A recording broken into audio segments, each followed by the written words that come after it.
Hi. Hi everybody, how's it going? Happy Tuesday. Oh yeah. Back to normal. What's normal about Tuesday? We're doing this face to face. Oh my god, is this the first time we've done it since you've been away? Yeah. No way, kidding me.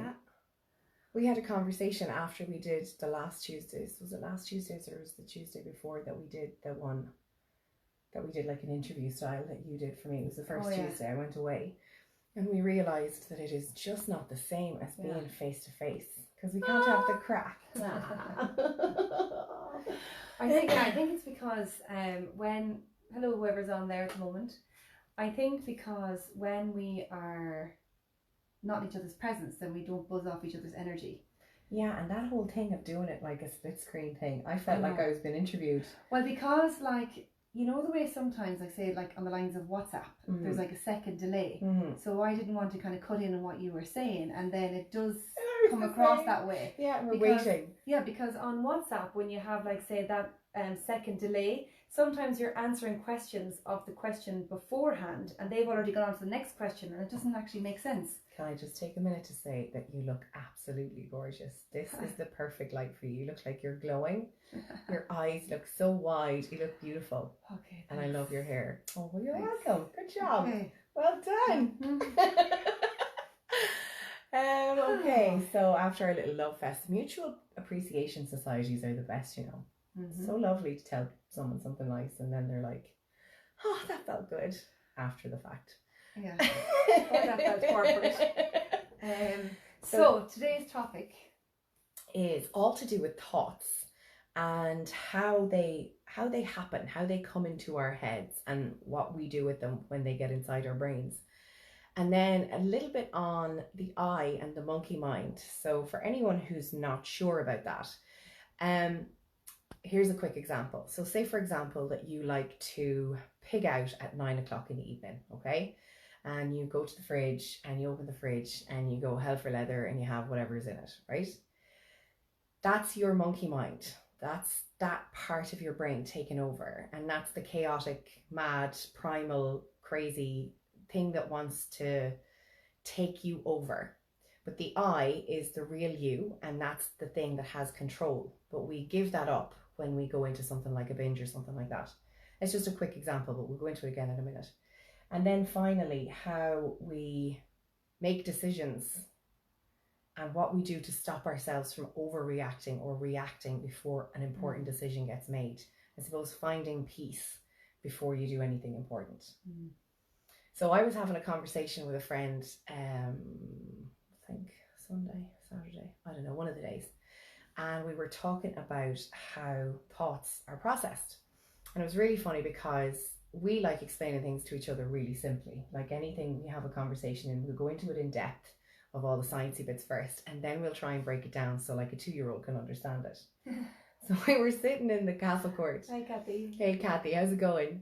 We were sitting in the castle court. Why would you break it down so that a 2-year-old can understand it? Is it only be miscommunicate or misunderstand? Yeah, and kind of that, and also because then we can have great crack with it. Okay. So like we just mix it up so completely that it ends up being hilarious. And then the two of us have totally gotten it. Like we go so deep into conversations and then we come out of them and we're like, okay, let's break this down. But we don't even do it like consciously. It just happens. Okay. So we were saying a thought comes into your head, and I was just describing this to Thelma before we decided to go on the live. So say for example, you want to go for a cycle, right? So you say your first thought that comes in, your rational thought says, I'm going to go for a cycle. And you feel really good about that thought. But then the emotional brain goes, oh my God, what if it's raining? Oh my God, what if I'm not good enough? Oh my God, what if I'm not strong enough? Oh my God, what if the wind knocks me over? Oh my God, what if I'm not fit enough? What if I can't get up the hill? The emotional brain starts to mess with us. And then the final thing that comes in is the monkey mind goes, fuck it, I'm not doing it anyway, right? Sabotage, couldn't be arsed. It's too much of a hassle. And I'm going to knock all the other thoughts out of the water.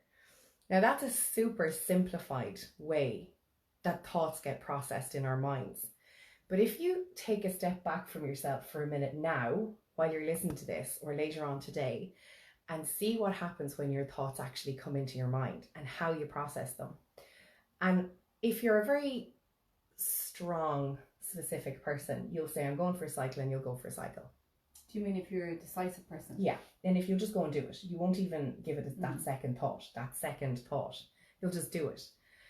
If you're a bit of a prevaricator, or I'm not so sure. Prevaricator. I've never heard that one word in my life. Prevarication. It's like the maybe I will, maybe I won't, maybe I should, maybe I shouldn't. You know, it's so funny, like, because I totally got that from your body language, because you're like prevaricator, like, you know. Okay, I get what it means now. See, body language is everything, isn't it? So that'll be you'll say, oh, but I'm not sure if it's too cold outside, or if it's, oh, I don't know if I have the right clothes, or will my arse look big on a saddle, or what if someone drives past me and beeps the horn. You'll have a load of these thoughts.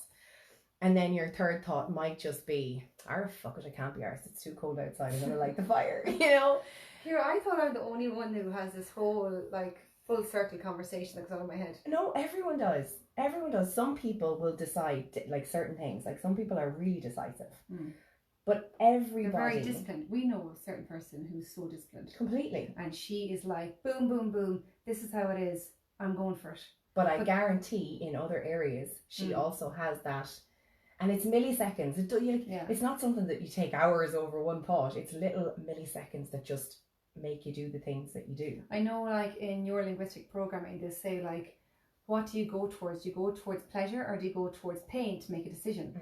So I didn't realise, but I actually go towards pain. So I have to lose something that I really don't want to lose before I actually go and do something. Okay. So, like, if I have to hand over a load of money, I'd be like, oh God, I don't know, or I'm going to really have to go to the gym now because I've just paid like a year's membership. Or like I've put on, I keep letting my weight creep up till I don't fit into my clothes that I have fitting me now, and then think, okay, it's time now, right? Okay, I need to go to the gym, I need to kind of work out. Do you know what I mean? So I go towards pain. So some people go towards pleasure, whereas that girl goes towards pleasure, and whereas I go towards pain. I think so. It's interesting to see what you go towards. You go towards pleasure. I think so. If you're talking about, like, I'll do something if I've been congratulated on doing it, and I've been told I've done a good job, or I see the progress from it, I'll continue going back to do that thing again and again and again. So external validation motivates you to carry on. Sometimes my own inspiration would be the first thing that I'd look towards, but if you're looking at something outside of that fact, then it's definitely, I've done a good job, now I can go and do it. Not somebody else saying I've done a good job, but knowing that I've done something well. Okay. That'll make me go and do it. I don't think I go towards pain. That's interesting. What do you guys, hi Anne. Yeah. What do you guys go towards? Do you go towards pain, or do you go towards pleasure? And how do your thought process work? Where would be your sabotaging point that you'd be like, no, I'm not going to do it? Or what is the one that turns you to say, no, I am going to do it? Yeah, are you a decider, a definite decider, somebody who's really specific and goes for it? Do you go with your second thought, will I, won't I? Or do you let the monkey mind take over altogether? Yeah, I do tend to let the monkeys run riot in my little head, and that's why I got this. Well, I think I was showing you the last time. I got this tattoo here. If you can read it, it says 5 sex, so 5 SEC, so 5 seconds, and then 5 love hearts. Except for my love hearts have peeled off a few times, so I'm running out of love. But apparently that part of your hand peels off all the time because it exfoliates all the time. Oh man! Don't tell me you never saw that. I saw the 5, but I never realised that they were still worn. Yeah. Damn, girl, you need to stop washing dishes. Thank you. You're welcome. You tell my husband that. Okay, I will. And the reason why I got it done is because Mel Robbins, something similar to what you said, she said that to make any decision in life, it takes 5 seconds. And if you don't make it in that 5 seconds, then your monkey mind then is going to come and play. And because she was saying that when she had got anxiety, that she was lying in her bed and she couldn't get out of bed with whatever was going on, and she saw a rocket ship taken off on the TV. And it says 5, 4, 3, 2, 1, and then off it went. And she realized in that moment, they get these kind of like real, like kind of epiphanies, or these real kind of like, oh my God, like you did on the course one time. Yeah. And it's like, oh my God, that's it. Like I've got 5 seconds to make any decision. So, okay, am I going to get out of bed? And then you just hop out of bed, because if you sit there, you're just going to lie there and you're not going to do it. Yeah. And like, so say for instance, if you got like your house to tidy and you think, oh, I'll do it tomorrow, whatever, maybe a bit of procrastination. And then your friend calls you haven't seen in a while, and she goes, I'm there in 10 minutes. Well, I've never cleaned my house so fast, like in those 10 minutes. Do you know what I mean? Yeah. And just kind of little things like that. Or my husband says he'd be in the door in 5 minutes, whatever, and I haven't started making dinner. Not that we do share the dinners, but I'm just like, oh man. So like, while he's saying hello to the kids, I'm in the kitchen pretending I've done loads of stuff and getting everything really ready. And then it's done. You know, it's just so funny. But so yes, to make that decision. So I did the 5 seconds. I tried to live by that, and my 5 love hearts. The reason why I did love hearts is for self love, because I wasn't doing it for myself enough.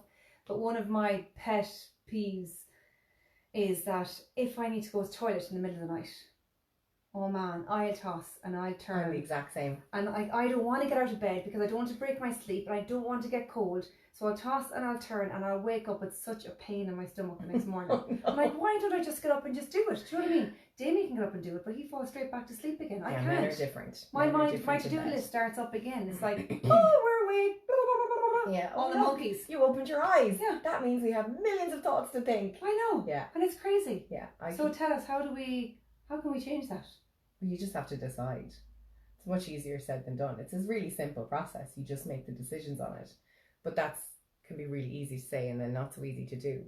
But like that's a really good one, that 5 seconds. So even doing that when you're asleep in bed at night and you wake up needing to wee, 5 seconds, 5, 4, 3, 2, 1, no, I still need to go. I need to open my eyes and just do it. Yeah. So it's because we're in control all of the time. That I, so that's the next part that I wanted to move on to. That I is actually in control, but we just don't let it be in control. We give over our power even to ourselves. So if you look at yourself on the inside, like having that monkey mind and then having the I is you, the real you, the one that you can trust and rely on, and that's always going to have your own back. And then the monkey mind is that mad lunatic in there that just wants to sabotage everything and have the crack and doesn't give a shit.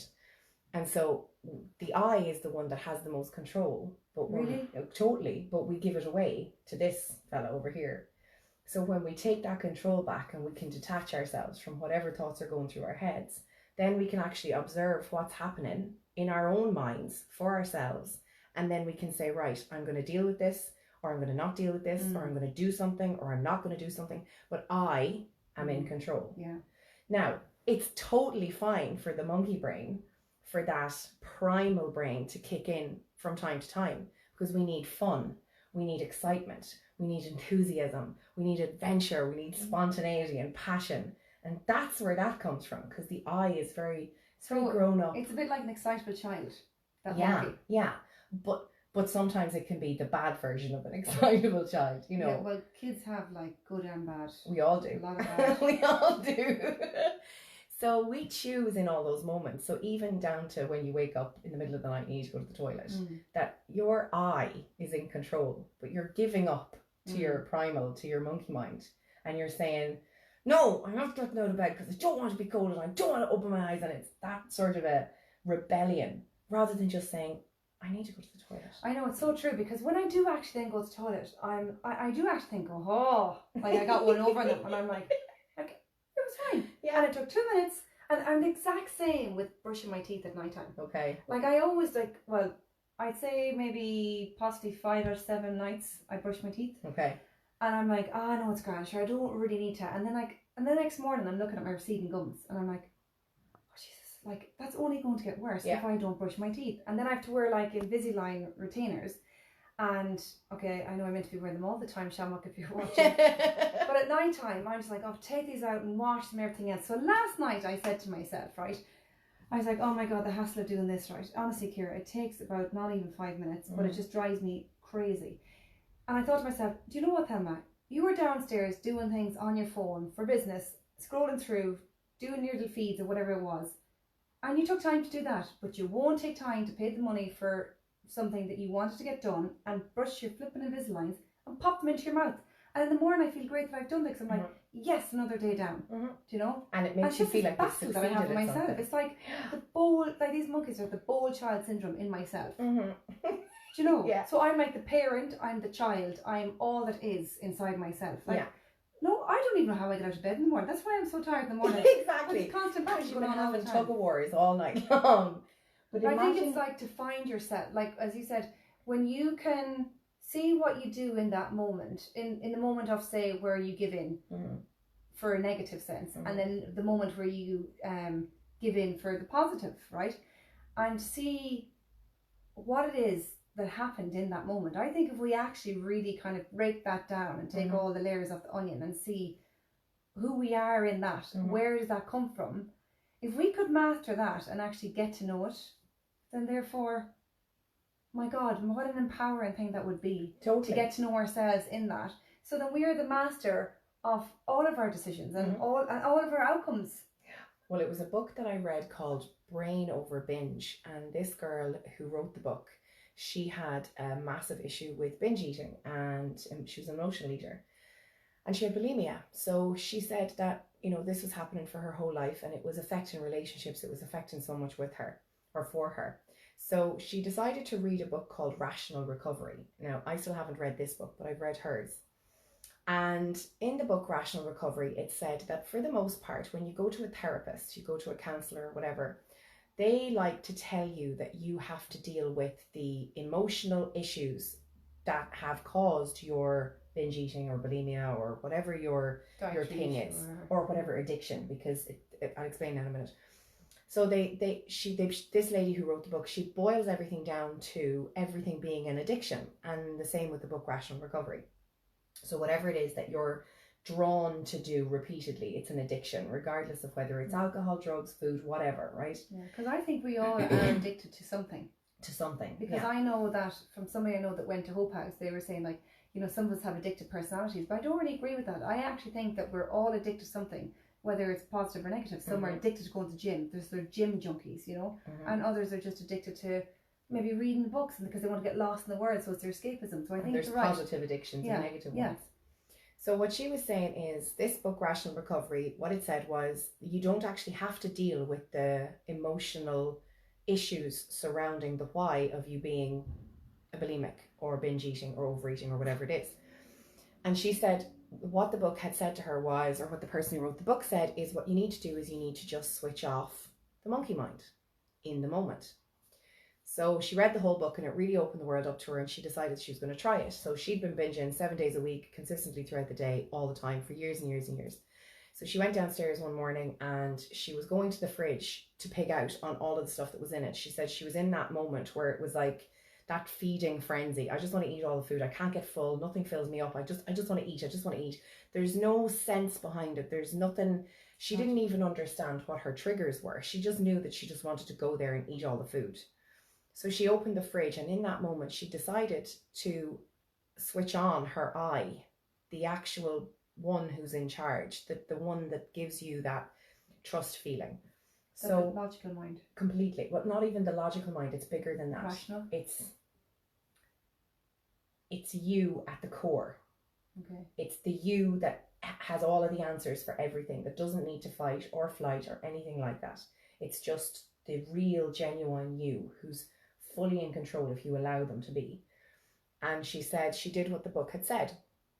So in that moment, she stopped and she took a second to detach herself from what was going on. So she actually felt like she had stepped aside from herself. She was the observer in that moment. Completely. That's exactly it. And she saw the monkey mind, and she saw the fight that was happening. And the monkey mind was saying, I need it, I want it, I need it, oh, just do it, don't worry about it, it's okay, just do it, just go for it. And she stood back as a complete detached observer and said, hang on, I don't actually need it. All right, all I'm going to do is close the fridge. So she closed the fridge door and she walked away. And for the whole week, 1 week, she decided to do this as a process.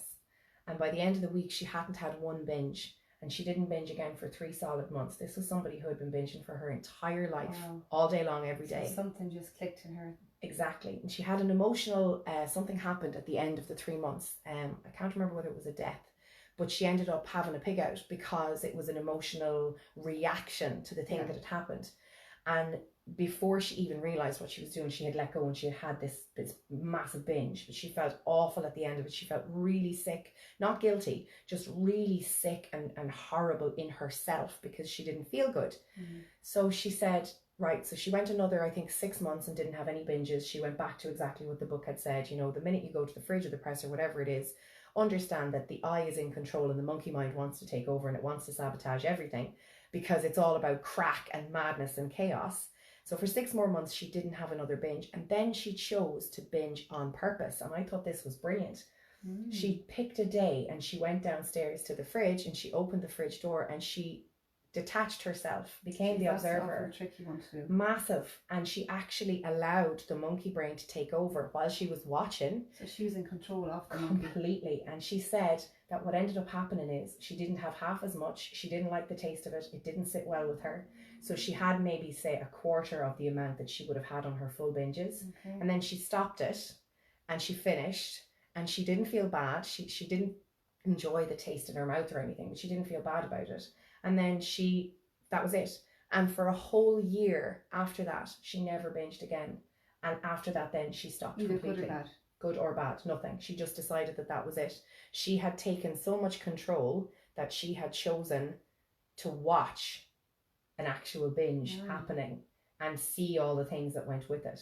So the book is Brain Over Binge. It's very, very good for anybody. And it's not just about food. If you look at it from any addictive point of view, and again, everything is simple, but it's just not easy. It's not an easy process to say, right, this is what I'm going to do.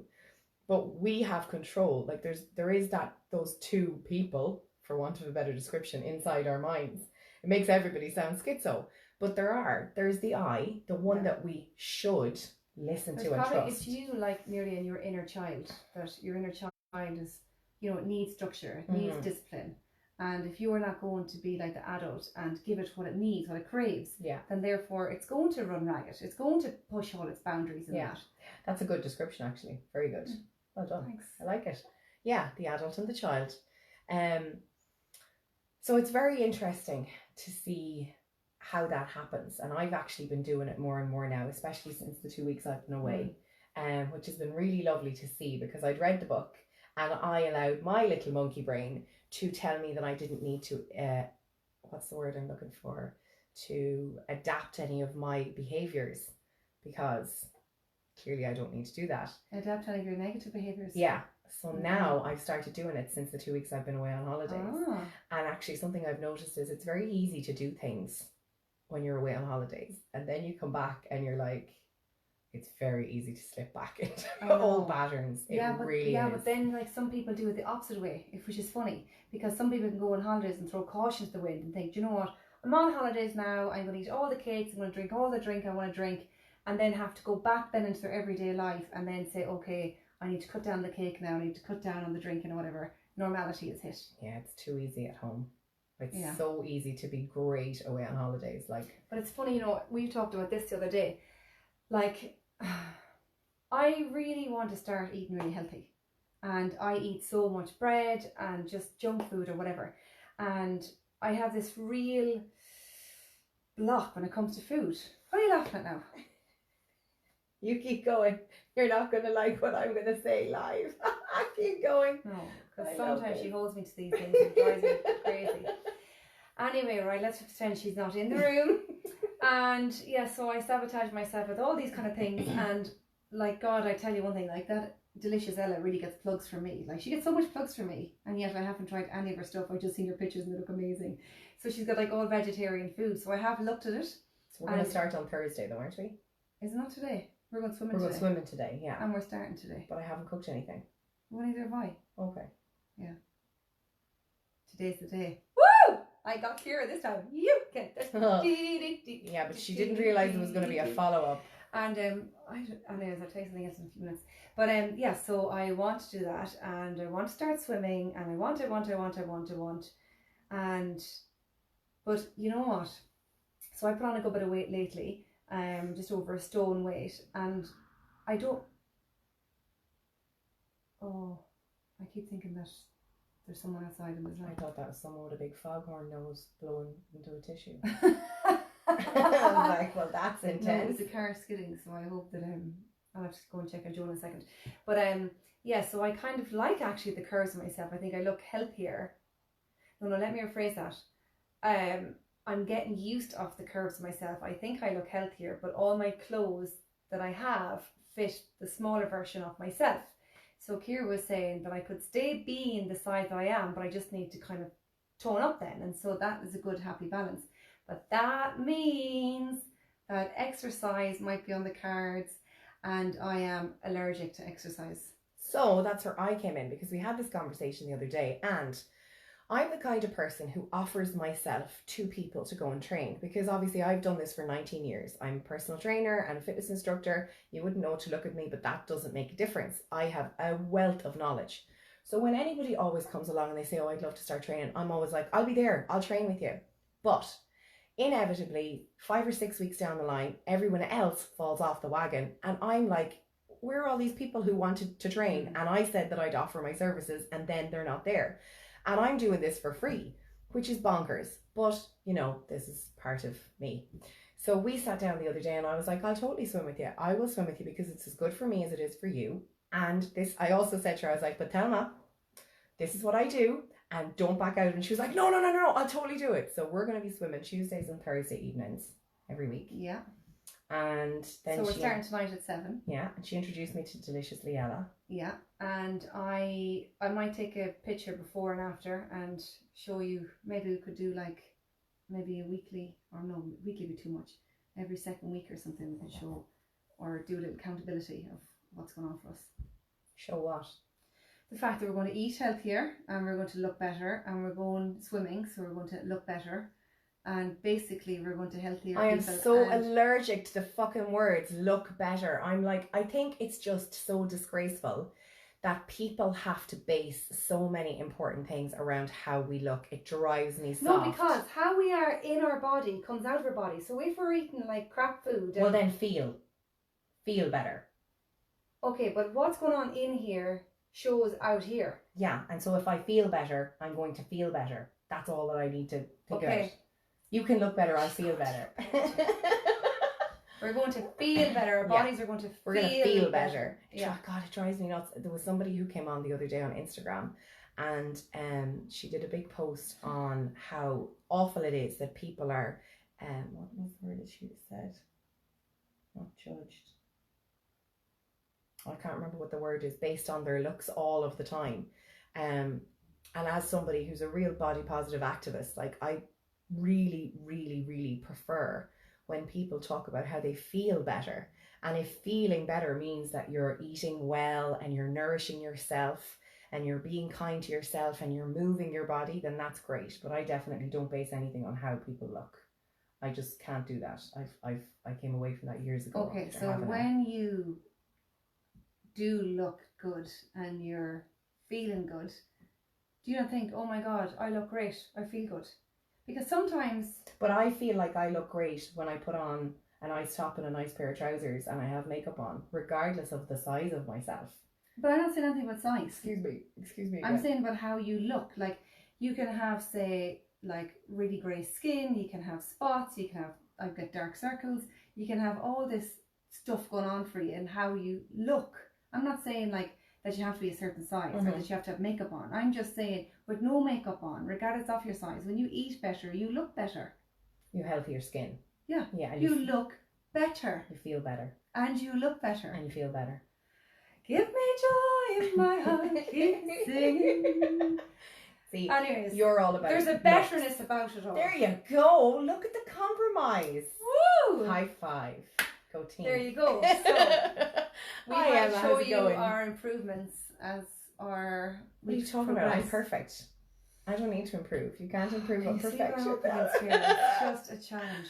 So the final thing that we were going to talk about is how do you process something before you act on it or react on it? How do you... So when something comes up in your life, how do you find peace before you act for something or in a situation? Well, you know, it's funny because I was going to talk to you about this, about doing a separate, complete talk or blog or whatever on this, because fluff in the air. Moses pulled a kid's pants down one day in school. Okay. So his teacher was very cross about that, and I always talk about, oh, by the way, hi Em, I don't think I said hello. And we always talk about like, this is your private business, and you know, that's personal to them, and it's a private area, and you never do that, and when you're in the bathroom they have to give you your privacy and everything. So we discussed this and everything, and then she said to me, oh, tell me, you know, this is what happened now, and it's really not that good and that.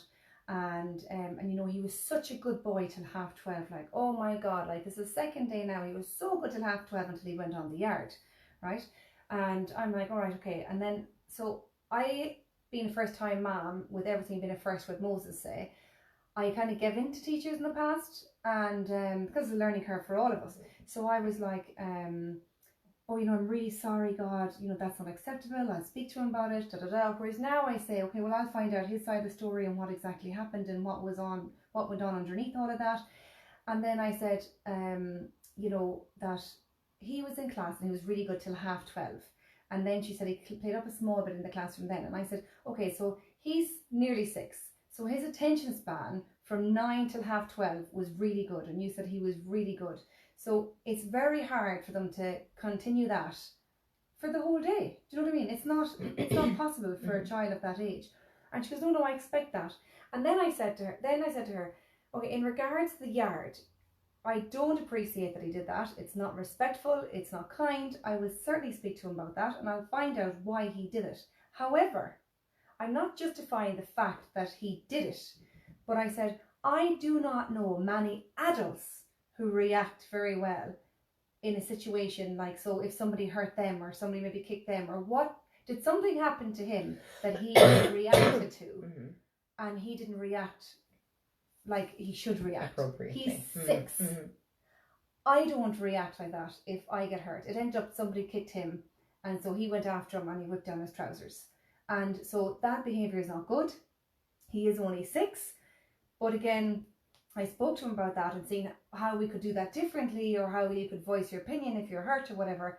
We're teaching our kids how to do that, and that's all brilliant. However, as I said, I do not know many adults that react well when their feelings are getting hurt or they're challenged or whatever the case may be. And I think that if we could actually find out how we are in a situation like that, what we do, and really kind of get to know ourselves in that and find the peace, if that's what you want to call it, find the peace in that we can react better to situations. I think that'd be amazing. Like you have like Buddhas and you have monks and whoever else, that somebody could probably box them or do whatever, and then they just are so calm about it. I'm not saying to sit back and take stuff, but to how to process it in a way that you're not going to come away feeling less than or worse that you said something that you shouldn't have done. To process in a healthy way and then respond appropriately. Like, okay, that must take years of work, but it would be great if we ever could get to that point. Yeah, I think there's so much inside in this. It might be good for one call. For me, finding the peace is literally taking a minute. I have to take a minute. In the middle of a chaotic situation, I just have to go, right? And it might not take the full minute. It might be milliseconds in my head of me going, okay, what the hell is going on here? How do I deal with this? Do I like being in this situation? Do I not like being in this situation? What's going on? Okay. And then it's in that moment that I decide whether I'm going to stay or walk away. And 99.999% of the time, I will walk away from a situation that I don't like or am comfortable in, and then readdress it when the time is right. Yeah, but you're really good at doing that. I'm not good at doing that. But it took ages. Oh my God, it took ages to be able to do that. I hate confrontation, but somebody actually came on and they said something about confrontation. They said, is confrontation a negative, or is it a great way for you to teach somebody how you want to be treated? I was like, that's awesome. Love that. But also coming back to the whole thing about, you know, how to find the peace in a situation and how to find who you are in a situation. When it comes to teaching kids, we could be doing them massive favors, teaching them all kinds of stuff. But I really feel like there comes a point where we teach them how to be too soft in a world that doesn't respond accordingly. So if somebody comes up to a 7 or 8 or 9-year-old and kicks them or punches them, is the right answer turn the other cheek and don't react? 100% well, you see, not. that's just it. Like, there are times where should we be more like the child? Okay, and I know, like, you don't have to be into religion or certain things, but like, if God created us perfect as we were, and that everything is a learning curve anyway, then I'm not saying that like kids can be immature and they mightn't always get it right. But for instance, right, why should I really kind of lay it home to my kids that they have to share and they have to give their toys and they have to be kind? Because the thing about it is, if I bought something and I really like it, I'm very reluctant to share that with others myself. So why do I expect my kids to do that? Do you know? And if somebody's not kind to me, then why should I ask my kids to go and be kind to them? Do you know? If someone's not being kind to them, why do I say to them, well, you have to be kind to them? Because then you end up telling them that don't listen to yourself, don't follow your gut feeling. It's just weird. Yeah. Well, you're not weird. There's just something popping up in Kira's phone here all the time. Did you have a bit of a snort there? I did, yeah, just a little. Do you know what I mean? Yeah. Like, there are times when we're telling our kids to do all these things and, say hello, share the toy, and what is the other one? Caring is sharing and all that jazz and everything else. Or if they break something, it's okay, don't worry, they broke it. Now say sorry or whatever. Somebody hurt me, say sorry, and they get on with it. No, I don't get on with it. Jonah, don't go outside, please. Don't go outside, please. If somebody punched me or hit me or said some words that were hurtful to me, I'm not just going to forget it. Like, I really have to kind of process it and think, wow, where did that come from? I try and put myself in their shoes, and if I really think it's illogical and we've tried to talk about it, then I might just go down. We've got the dog between our legs. That sounds great. But and then I just see, like, is this relationship worth having in my life? Yeah. Why do we expect our kids to be the opposite of all what we do? I don't know. I don't know either. So we're contradictive then. So we're not telling them to follow their gut and to listen to themselves, because we're telling them, eat this, eat that, act this way, do this, do the other, and then we wonder why they rebel. Yeah. I think for most part, when it comes to stuff like that, because we're all, hey Davinia, we're all first timers in one way or another when it comes to it, and we're all doing our own thing in our own way with kids. But as you start to learn and to grow yourself, you'll stop asking them for as much. My dad always used to say, don't measure somebody by your own yardstick. And I think it's such a great saying. And so the more often I look at Josh and I see how he reacts and responds to stuff, and I'll go to turn around and say that, and then I'll kind of go, well, okay, that's his reaction and his response. And we have conversations around it all the time. I think as they get a little bit older, you can have those conversations with them that they start to understand. But like that, how he responds to a situation and how he decides that he's going to... I don't think that's going to come You off. could be there all day, Thelma. There we go. See? No. I hope this will come up again. Okay. So like how he responds to a situation, I look at now and I'll say, what can I learn from what he's done? And it's brilliant because he's so much better than I am. And that's the whole point to kids. We want them to come up to our level and then smash it out of the water and be a million times better than we are. Because they see things with their own eyes, and they see things differently than we do. And they generally see things black and white. They don't see the manipulation, the emotional stuff that's going on behind it. They're like, well, it's simple. It's this and it's this. And I think that what happens for us is that we don't want to, well, I don't, you do, act on something and say, okay, you want to get out of the room. I'll end up staying in the room because I don't want them to feel uncomfortable that I've just kind of walked out, and I just suffer through it. And I don't want to have the conversation a few days later and say why I walked out of the room, whatever. Whereas kids say, Mom, if you don't like it, just go. Do you know? I started doing something actually a few weeks ago. Somebody was saying something that I didn't like. And I was in a situation where I couldn't walk out of the room and I couldn't leave. And there's reasons behind it. And rather than do anything that was as big as leaving, it wouldn't have fit in the moment. I had to figure out a way to mind myself in the process. And so they would say something and it was really horrible. It was really horrible, the stuff that was coming out of their mouths, to the point where every part of me was going, oh my God, this is not even normal. And so I'd look them in the eye, I'd take a breath, and I'd look away and I'd ignore them. And they'd continue saying whatever it was they were saying. This to you about somebody else, or were they saying to somebody else? About anybody, anyone, all of the time. It was consistent. What I meant was, were they expecting you to interact?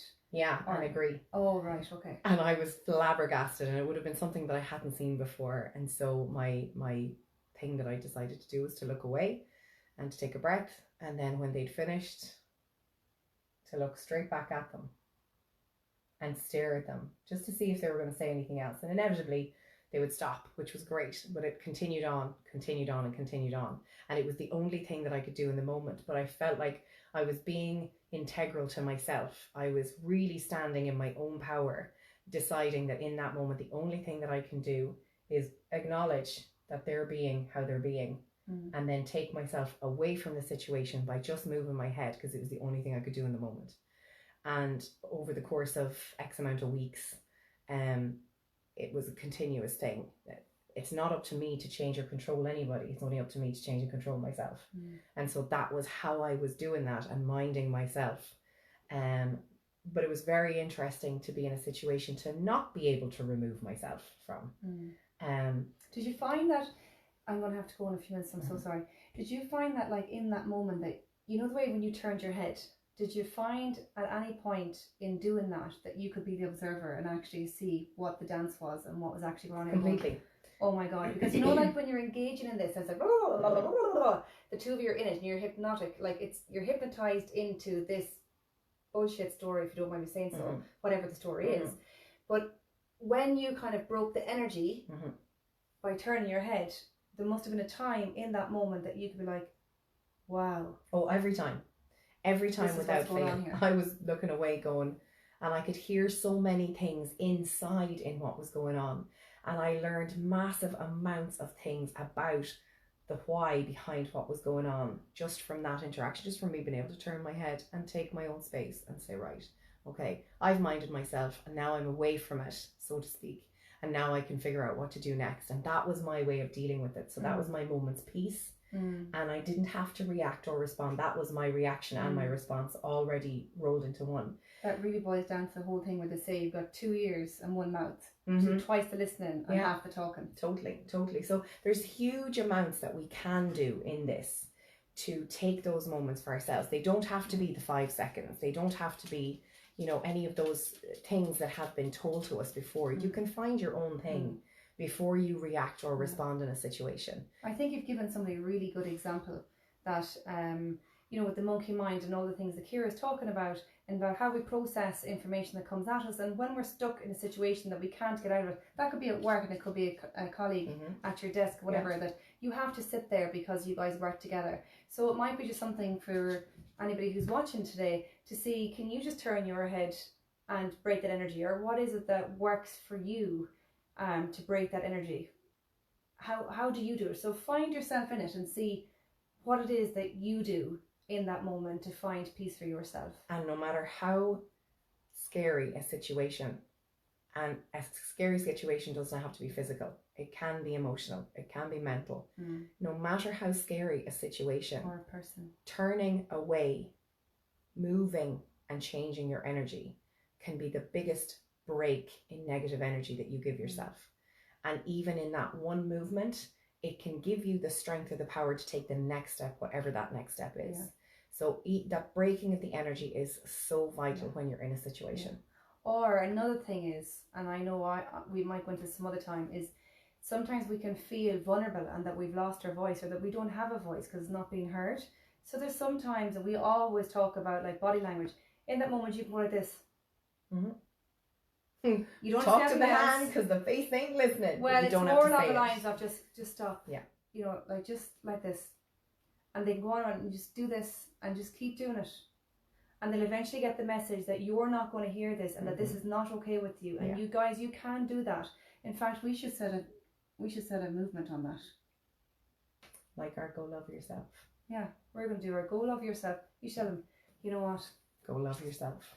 I hear what you're saying, and I think that you should go love yourself. We decided that we were going to do this a few weeks ago. We did it on another live. Yeah. So rather than tell someone to go F yourself, go love yourself. Because they do. If they love themselves, they wouldn't be treating you in the way they did because they'd be so happy loving themselves in the world and all that is. Yeah.